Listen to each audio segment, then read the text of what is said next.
রঘুনাথপুর। এরপর পাগড়ি গ্রহণ করছেন হাফেজ মোহাম্মদ জুনাইদ আহমদ, পিতা হাফেজ কামাল উদ্দিন, রঘুনাথপুর ত্রিশাল মৌমিন শাহী। এরপর পাগড়ি গ্রহণ করছেন ইঘারার এবছরের পূর্ণ কোরআন কারীম হিফজ সম্পন্নকারী ছাত্র হাফেজ মোহাম্মদ জুনাইদ শিকদার, পিতা জসিম শিকদার, মোবারক কাঠি রাজাপুর জাওলাকাঠি বরিশাল। এরপরে পাগড়ি গ্রহণ করবেন হাফেজ মোহাম্মদ আব্দুল কুদ্দুস, পিতা আলমগীর হোসেন, হাজিপাড়া কাঞ্চিপুর রামগঞ্জ লক্ষ্মীপুর। এরপর সর্বশেষ পাগড়ি গ্রহণ করবেন ইঘারা থেকে এবছর খতমে কোরআন সম্পূর্ণকারী হাফেজ মোহাম্মদ আব্দুল কাইয়ুম, পিতা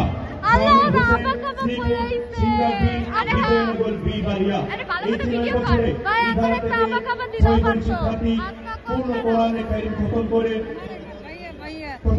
পাগড়ি গ্রহণ করেছেন। এই পর্যায়ে আপনাদের প্রিয় প্রতিষ্ঠান ফাতেমাতুজ জাহরা রাদিয়াল্লাহু আনহা মহিলা মাদ্রাসা থেকে যারা এবছর হাদিসের সর্বোচ্চ কিতাব বুখারী শরীফের শেষ সবক নিয়েছেন এবং সর্বোচ্চ ক্লাস দাওরায়ে হাদিস তাকমিলে সম্পূর্ণ করেছেন, তাদেরকে এবার পাগড়ি, তাদের গার্জিয়ানদেরকে এবার পাগড়ি পরিয়ে দেওয়া হবে। আপনারা জেনে আনন্দিত হবেন, এবছর আমাদের মহিলা শাখা ফাতেমাতুজ জাহরা রাদিয়াল্লাহু আনহা থেকে 22 জন তারা আলেমা হয়েছেন, তারা বুখারী শরীফের দরস নিয়েছেন। আলহামদুলিল্লাহ। যারা অভিভাবক বৃদ্ধ আছেন আপনাদেরকে পাগড়ি গ্রহণের জন্য আহ্বান করছি। প্রথমেই পাগড়ি গ্রহণ করবেন হাফেজা আলেমা হামিদা তাসনিম কুভা, পিতা মরহুম আব্দুল লতিফ, মেহেন্দিপুর, মাতা শ্রীপুর, গাজীপুর।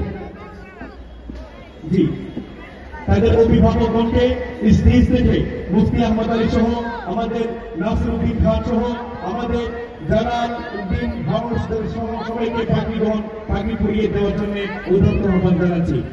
এরপর পাগড়ি গ্রহণ করবেন আলেমা আফসানা মিমি, পিতা জনাব আজিজুল ইসলাম, শিরিফপাড়া, ভবানীপুর, গাজীপুর সদর, গাজীপুর। এরপর আলেমা জেরিন মিম, পিতা কামরুজ্জামান বিন নায়েব আলী মাস্টার, পুরাবাড়ি, বাগান, ত্রিশাল মৌমিন শাহী।